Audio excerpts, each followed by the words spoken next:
On kaks terminit, mida sa human disainis väga tihti kohtad ja nendeks on strateegia autoriteet. Ma tahan sulle mõne sõnaga natuke lähemalt rääkida sellest, mida need kaks terminit tegelikult sisuliselt tähendavad. Strateegia. Igal energiatüübil on oma strateegia ehk siis oma loomulik toimimisviis. Kui sa vaatad strateegiat, siis sa leiad sealt enda energiatüübile omase loomuliku toimimisviisi. Sakraalsete tüüpide puhul, generaatorite puhul näiteks on oota, et vastata ja alles siis hakka tegutsema.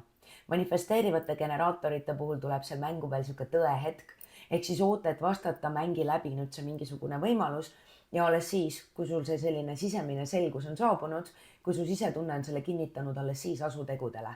Jällegi, kui sa nüüd oled manifestor, siis ja sa jääd lihtsalt ootama, siis mitte midagi head ei sünni. Manifestorina on sul vaja informeerida ja algatada, ehk siis öelda, mida sa hakkad tegema ja siis minna ja teha.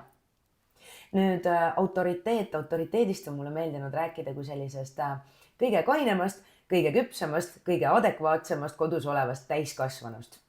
Ehk siis tegelikult autoriteet näitab ära selle sisemise kompassi, selle sinu sisemise targa hääle, millele toetudes on sul võimalik alati teha enda suhtes kõige ausamaid ja kõige õigemaid valikuid. Ja isegi kui mõni nendest valikutest viib sind sellisesse võib-olla keerulisemasse väljakutsesse, siis sa vähemalt õpid sellest midagi olulist. Ehk siis tegelikult autoriteet on meie kõige usaldusväärsem sisemine hääl. See keegi, keda tasuks toetuda ja keda tasuks kuulata erinevate otsuste valikute langetamisel.